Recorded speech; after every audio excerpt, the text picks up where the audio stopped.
Hello everyone and welcome back to the Kopite Podcast. We're back again for another chat about Liverpool opening the Premier League campaign with an unfortunate, or could you say fortunate, 2-2 draw with Fulham at Craven Cottage.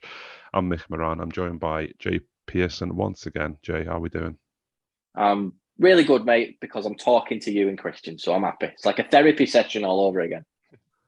Yeah, once a week we come on here, we chat shit for a bit, and we feel 5% better about Liverpool. Usually it's for a better reason than a 2-2 draw in the opening game of the season, but it is what it is. And I'm also joined, like you said there, Jay, by Christian Anderson. Christian, how are you doing? Yeah, good, thank you. It's good to talk to you. Like Jay said, it's a little bit of therapy, to be honest. It is, and I think it's much needed, isn't it, Jay? Because obviously 2-2 draw.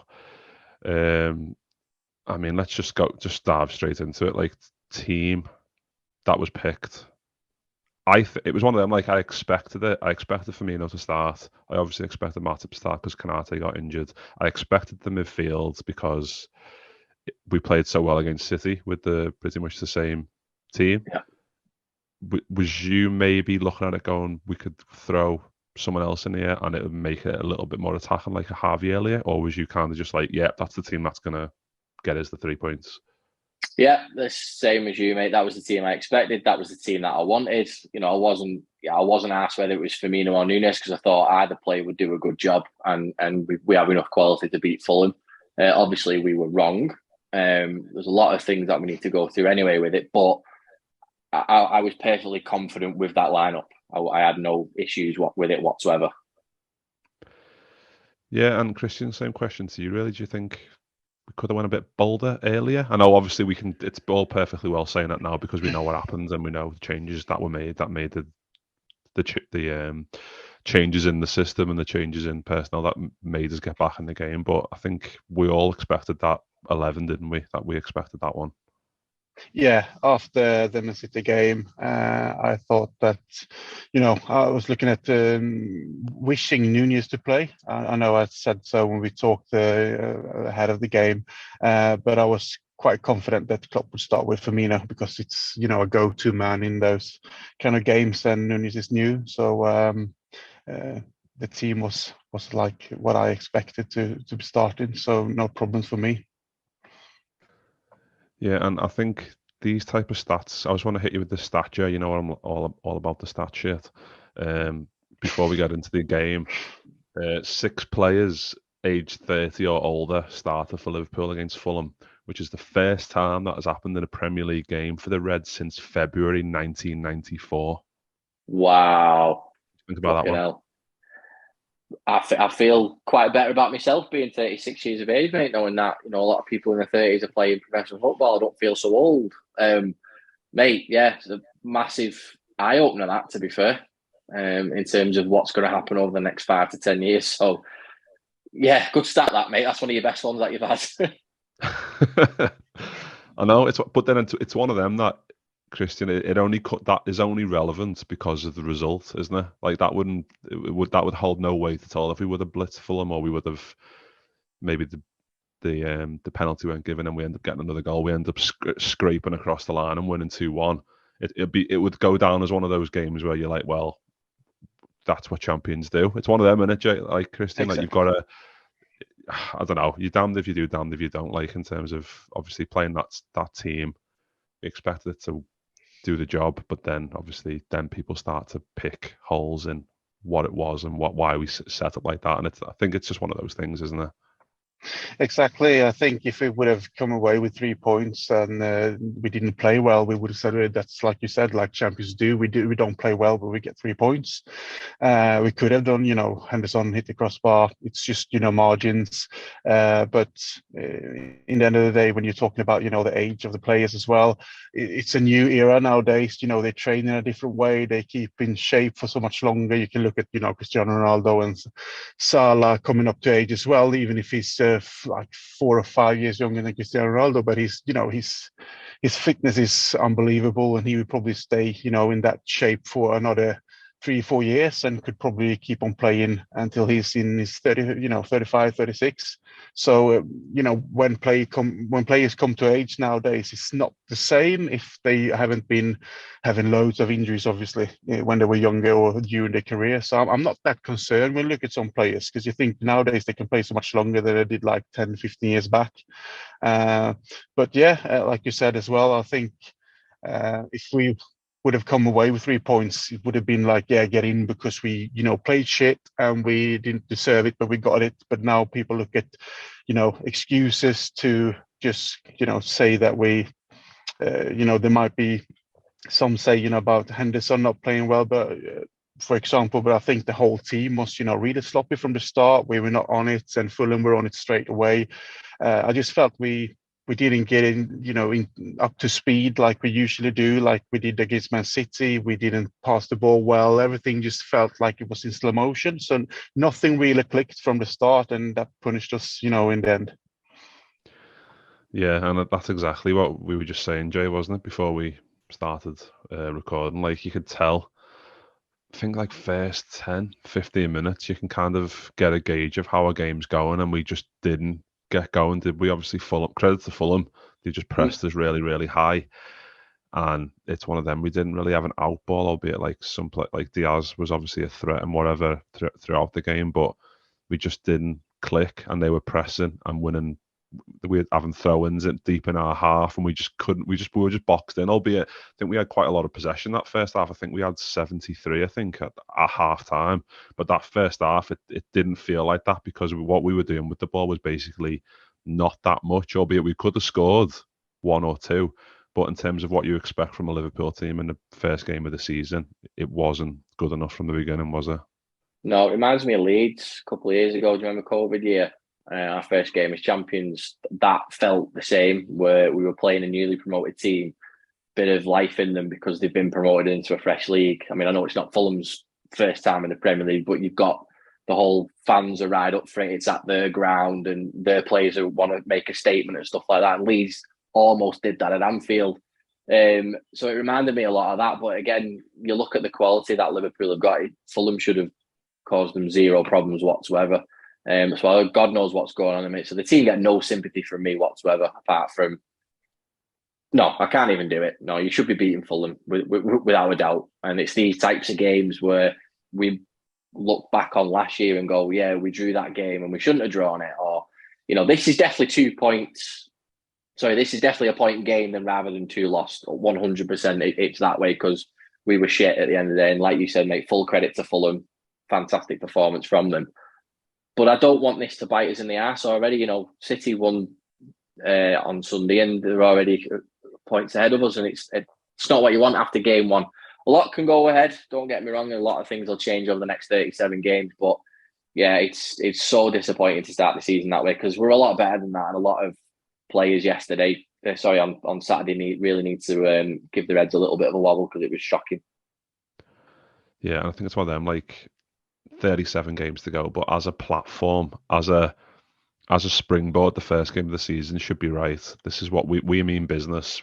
City are going to start Haaland and score and do well, and that's what happened. Like, prediction came true, but it was only when obviously we got Nunez and players onto the pitch that we kind of did show a bit of threat in the final third. But I just want to, we'll go through the goals. Obviously, Christian. Sorry, Mick. One sec. Sorry, before you go to Christian on the goals.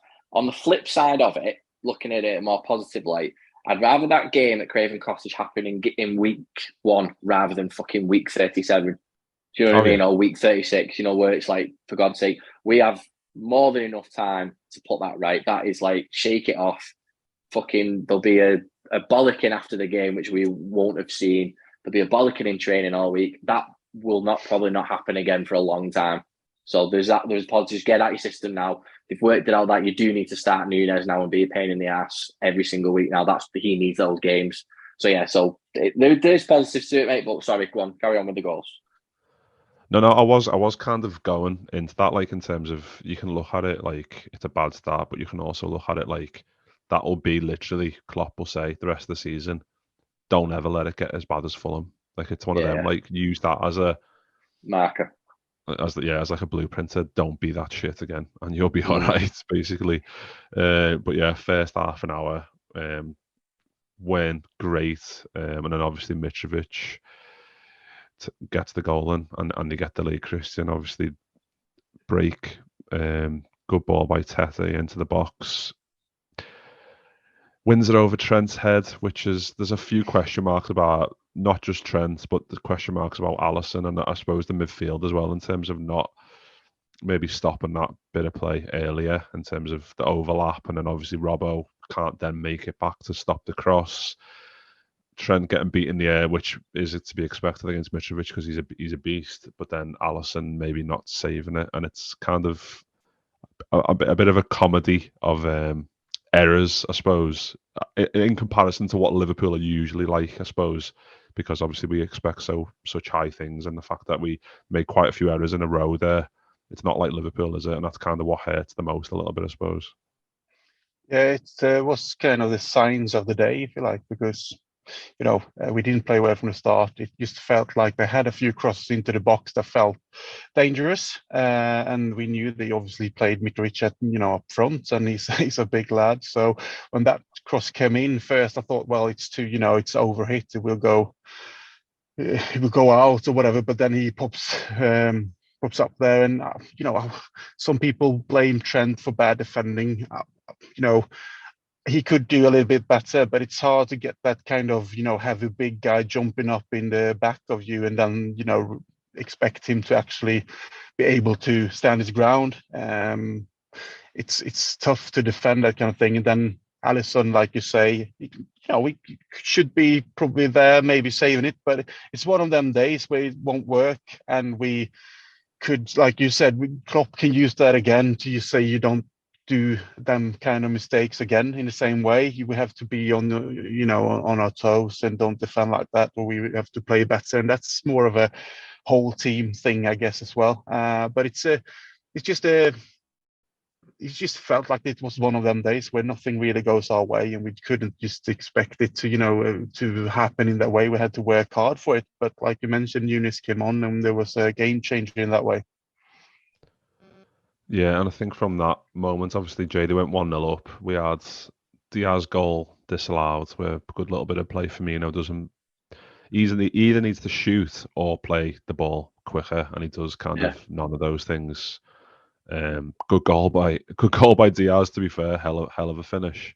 And then there's the one where he hits the post as well, which is obviously, if that goes in, then you're laughing because you're back in the game.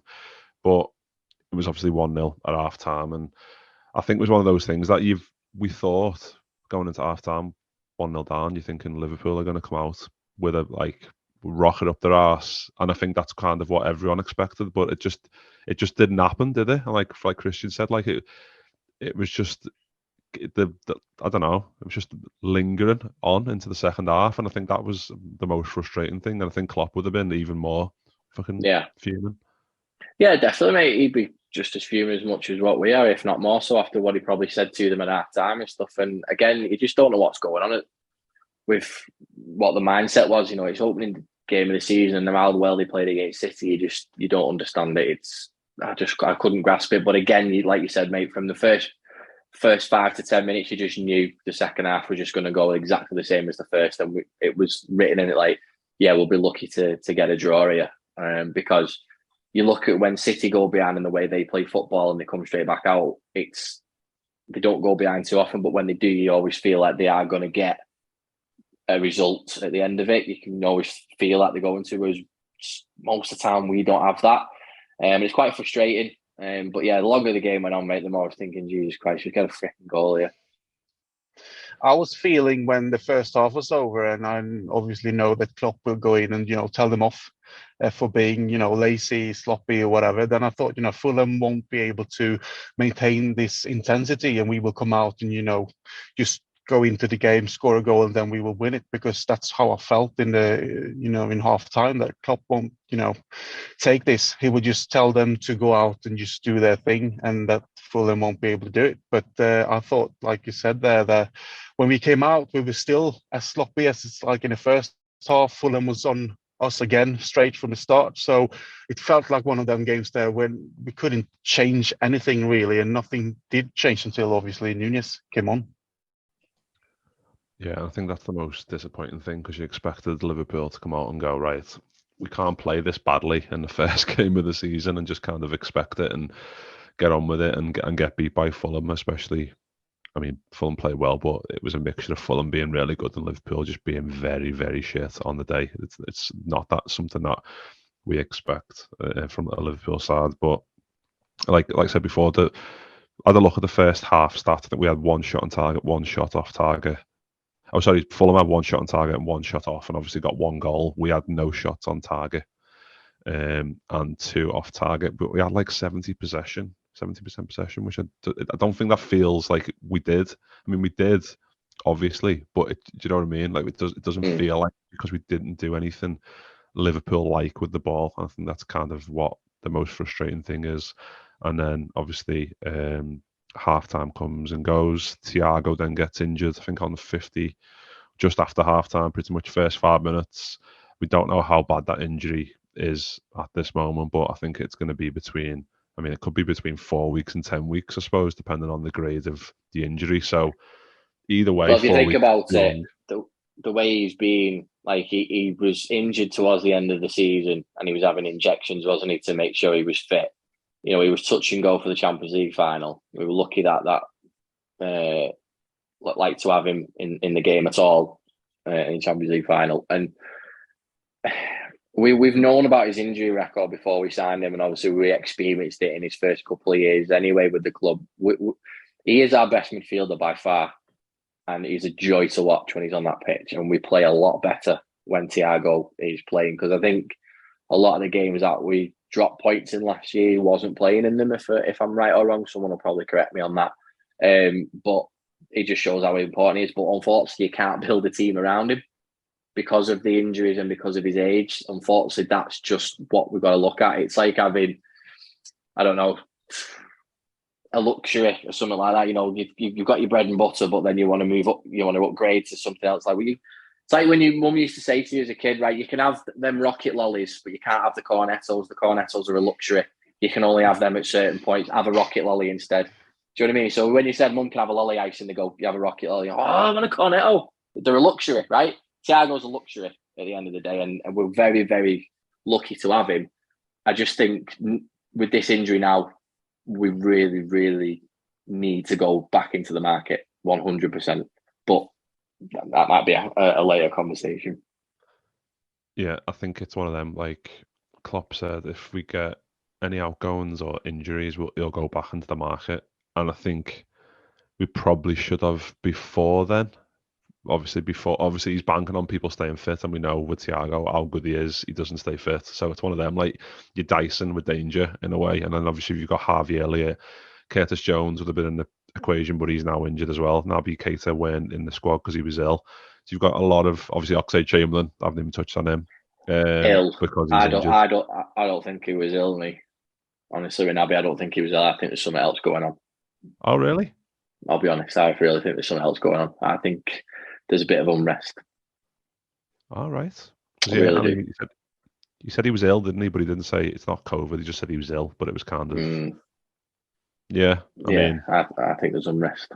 Anyway, that's fingers crossed to be back. But you're right, mate. It's the list goes on, doesn't it? Where you just think, for fuck's sake, here's another one gone. And we all want another midfielder. Of course, we do need a quality one that's going to start games.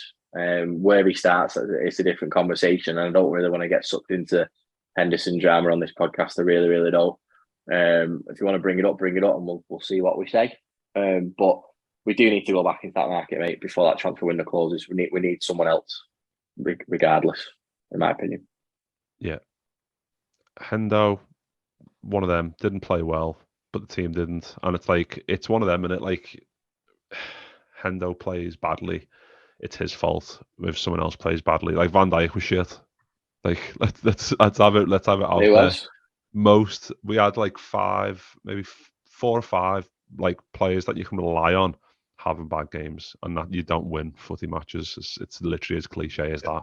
Exactly. But I think Sorry, Mick, but like you said, that the whole midfield was not good, and when you have a midfield that doesn't stand up to the opposition, you usually lose games, because that's where the areas where matches are won.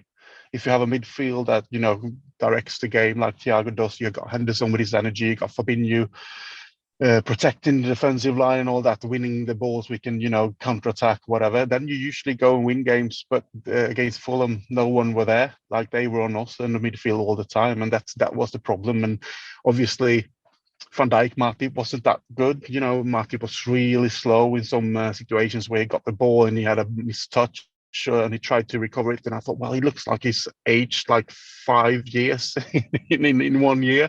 But it's just one of them games, where, like I said, nothing really works. And I thought, well, the midfield game in one way did make us not be in that game from the start. And Hendo, the conversation, like you said now, Mick, on Twitter, obviously everyone's, if we play bad, it's Hendo's fault, or he's really crap, and he shouldn't be the captain or whatever. But you look back in some games he played last season, he was brilliant. But he's coming to age, and like I said to you when we were talking on Twitter ahead of the game, I think it's really important, but it doesn't mean that he should start every game when he's getting a bit older. But he's an important character, like James Milner, to have in the squad and in the team, to drive them on to be the captain. But it doesn't have to mean that he have to start every game. He might need some rest. He might need some, be out of the team sometimes to have someone else to play. Like if Keita is actually fit, or if something else happens, Jay, we'll see. But if he's fit, then maybe he should play because he's a little bit younger, got more energy. But I just think it's unfair to blame Henderson for everything when Liverpool don't play well, because that's the feeling I get from especially social media when we don't play well. Yeah, it really is unfair, mate. And I think Henderson could be moved to be like Fabinho's backup in a way. Obviously, not going to get the same type of quality, but I do think that Hendo does a decent job as a 6. So I do think that could be a way to go, especially if we were bringing a quality midfield player, whether it's this window or inevitably probably next year. But then we said that last year when we need another midfielder this year. So God knows how it's going to happen. But if the whole Bellingham situation is going to be next year, then fine. But again, it's like you said, Christian, I'd love to see Keita, Thiago and Fabinho as the midfield for a long period of time, because that's just a quality midfield. It really, really is. And yeah, maybe it is time for Hendo to move positions and be slightly. I mean, Gerrard did it, didn't he? Gerrard latter stages, he was sort of playing us when we played that diamond. He was sort of at the back here, wasn't he? I mean, I've not just made a disgusting remark there, so sorry. The shape of that was quite disgusting. I do apologise. Yeah, so the players can move on, but he's got the technical brain to do it, so I don't see why not. But again, it might be a time where if you want to get the best out of Hendo now, you don't play him every week. You play him, every other game, something like that, mate. And we do have Elliott, playing in maybe that, right central midfield position as well. When he came on, something happened more when he came on, as well as with Nunez. So, he's a young lad who still needs to, after his injury, probably, play his games, get into shape and into rhythm. But, there's a player that could play in that role in the future, while Henderson maybe takes a step back in the midfield, like you mentioned. We got options. It's just that we got so many injuries at the moment that it feels like we can't cope with it. But, we got them all options there. It's just injuries comes and, kind of breaks the day for us. And I think it's another thing is on Twitter is we've got the options, but there's a lot of inverted speech marks next to them. Are they going to stay fit? Or question marks against, obviously Harvey Elliott's young. When he came on, I thought he changed the game. I thought he's that link guy, isn't he, in the midfield, and he drops deep, he works hard, he gets stuck in. The ball that he plays for, I think it's for the first goal, isn't it, where he plays the little ball in behind.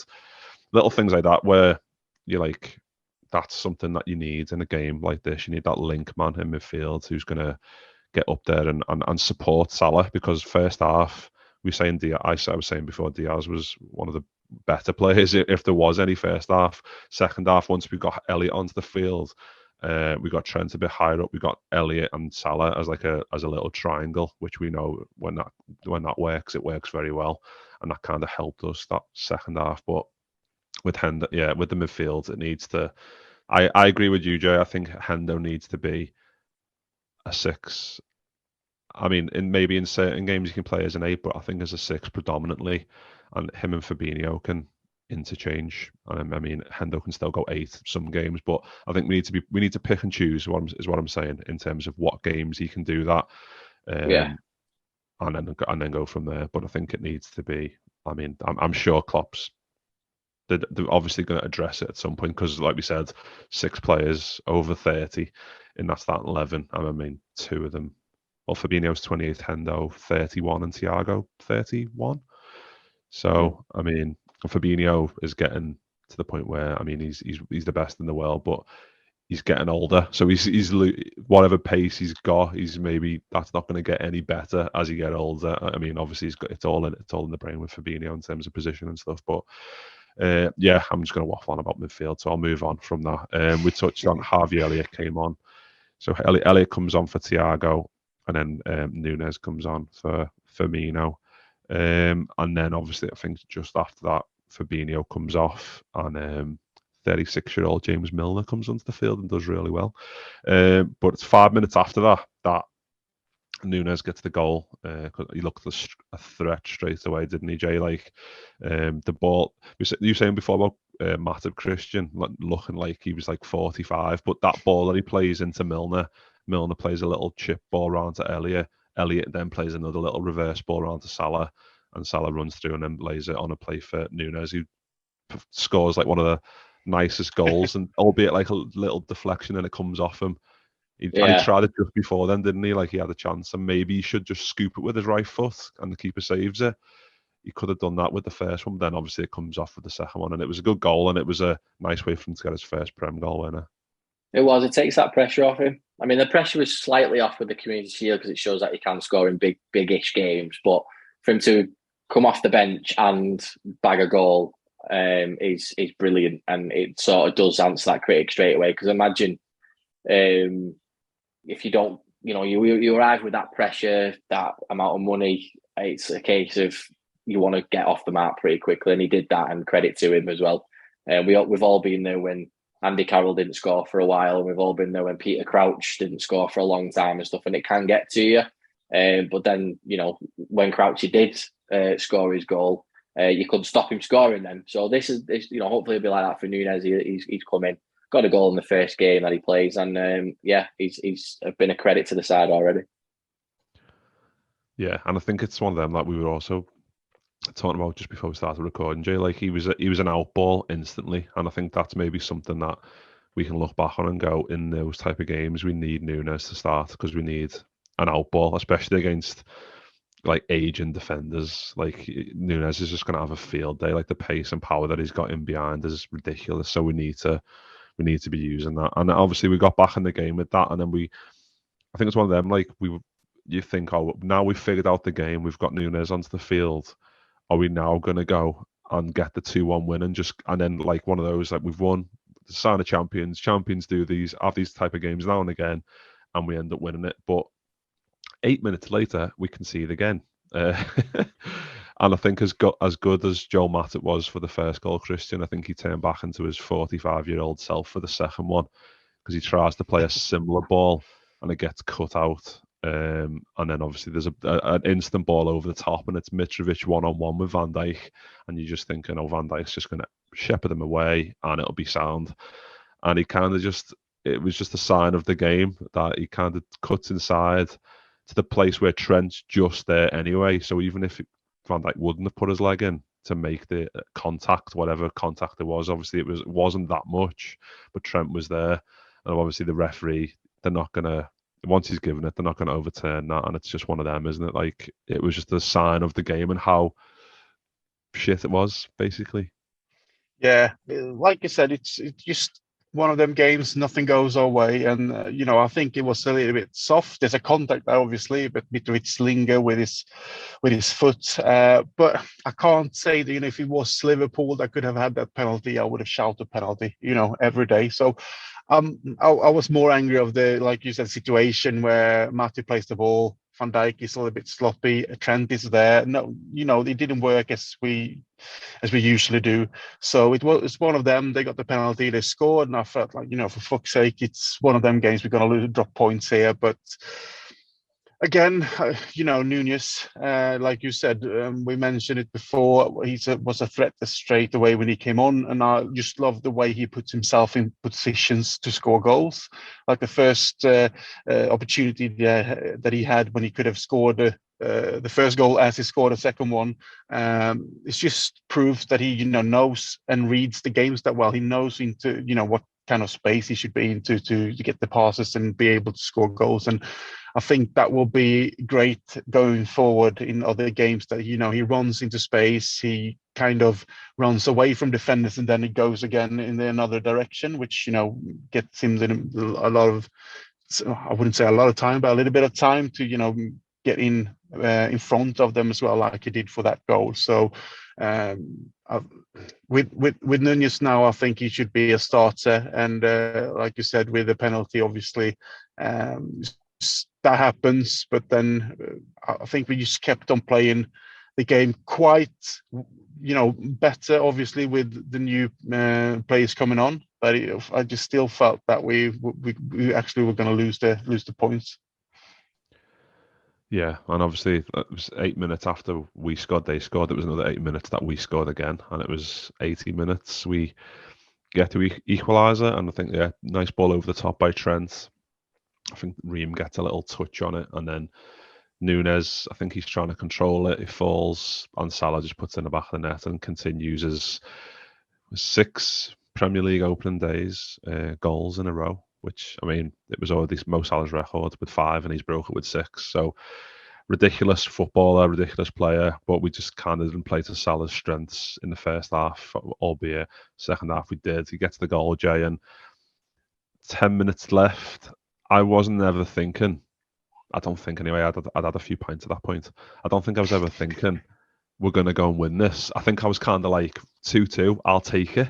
Because it was just that bad, weren't it? And I don't know how many times. There's probably no other time that I've ever been like, right, I'll take this draw. I don't think I've ever said that since in the last 4 years, definitely. Yeah. I don't think there's any game. No, you're right, mate. And it's great to see Salah doing Salah things once again. I had no doubt in my mind that he would score today, because he just loves scoring on the opening day, and he loves just taking the headlines, which is just brilliant. I love that about him, and long may that continue. And I still, regardless of us signing Nunez and obviously Diaz going to come into his own this season, I still think Mo Salah's our most important player. So it's still, him re-signing is still the best bit of business we'll do all summer, unless we get another midfield that's going to change the game. But I'm not talking about midfielders. I'm talking about Mo Salah breaking his own fucking record, which is amazing. So well done, Mo. Yeah, and it was one of them, like 2-2. Just end the game. Just put us out of our misery, basically, because it was just one of them. Chalk up as a fucking horrendous day at the office. Just know that you can't ever put a performance in like that again. Obviously, I'm not going to talk about Palace because it feels like a long way away. I think it's next Monday, isn't it? So there's a lot of time there, which is good. Is it bad? I don't know. It might have been better to have a game sooner, but it's not. We've got a lot of time to maybe digest that and kind of simmer on it, and just maybe use that anger to go into the Palace game, I think. Yeah, especially at home, mate. Back at Anfield, just first home game of the season. Let's just do it under the lights a little bit. So yeah. Are you going, Jay, as well? Absolutely. Well, I've got a ticket, so I shall see you there. Yes, good lad. I'll meet you at Maze. Oh, you're gonna if you want, meet me at like, Maze? whatever. Fucking right, son. Absolutely. It's a bit of a mission, like, for me, because I get off at Sandhills and I've got to walk.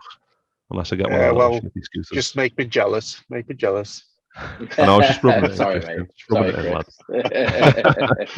I'm flying over the next chance I get. Good Yeah, man. well, we'll all meet up and we'll have it. Hopefully, Liverpool are in a better vein of form at that point, which I'm sure they will be. I mean, we can't Indeed. be all doom and gloom. It was shit. It was shit against Fulham, but things can only get better. What was that band called? Was it D Ream? D Ream, yeah. Tim Ream. D Ream. There you go. And it's like we said, titles. But it's like we said, the first game of the season, it's a draw. You know, we obviously want to win the first game. It's away against the promoted team, but it's one game in. It's going to happen so much. It's football. You know, that's the thing we love about it anyway. Like, you know, feelings, you know, emotions, everything about it. So, you know, it's no concern from my end. It was just a shit game, shit performance. Klopp will tell them, they will train on, and they're just going to, you know, I think they're going to go out and play at Anfield against Palace without any problems. I think they know this was really, really bad. They're professionals. You know, we don't, you know, all the hate and stick and shit on social media, you know, there's Twitter managers everywhere saying this and that, you know, but, you know, I'm just thinking, you know, and just enjoy this. Some of these kind of games will happen. You know, we won't win every game and there will be bad games. This was one of them. Now we can learn from it and just move on. You know, first game of the season, just be happy. There's a new football season on, and I think we will be up there when we come to May anyway and challenging for most of the trophies. So I'm not concerned at all. Yeah, go and throw D Ream on. Go and have a little boogie. And yeah, see what happens. But yeah, we'll be back soon. We've obviously got Palace next Monday. So we'll have a chat maybe later this week about that one and have a little preview on that one. I'm going to bring it up again, the Sami Hyypiä documentary. If you haven't watched that, it's half an hour long, but nice little insight into Sami's career and the legend that he was and is. Who's been in touch? Who's been in touch with us, hasn't he? He has, yeah. More than I know, or just still saying that I know the message on Instagram? Well, we had the message on Instagram, and then obviously we've had a bit of back and forth about the feedback and stuff like that, and just said, yeah, he's made up with it, and he's really enjoyed watching it, and he's shared it around a couple of his family members as well, which is good. So yeah, check it out if you haven't, because you check it out, the more I'm going to do. You know, so I already know who the next one's going to be. It's going to be El Hadj Diouf. It's going to be 2 minutes long. It's going to start, and it's going to be like, you know, we should have had an Elka. We had Diouf. Diouf's a bell end of episode, so that one's going to be done. I'm all joking. That'll take 4 seconds, and then just be like, yeah, there you go. Have a bit of that. The views will be good on it because it's a short video. Yeah. But yeah, we'll leave it there anyway, boys. Nice one, Jay. Nice one, Christian. If you're watching on YouTube, then yeah, do like and subscribe. I had a very optimistic plan of it in 1.5k before the season. We haven't quite done that, but we're getting close to 1.4. So do like the video and subscribe if you like our shit. If you're listening on audio as well, do drop us a follow on there. I don't know how it works on Apple. I know on Spotify you can follow, like. Yeah, well, you can follow on Apple, so it'll automatically download the episode. So you know, every time we do an episode, it'll automatically download. But the most important thing on Apple is leave us a review, so we know what we're doing in the future. Yeah, leave us a review. We've got quite a few good ones on there. Leave us a rating if you fancy as well. And yeah, we'll be back later this week to have a little chat about Palace. But yeah, nice one again to Jay. Nice one again to Christian. And yeah, we'll see you next time.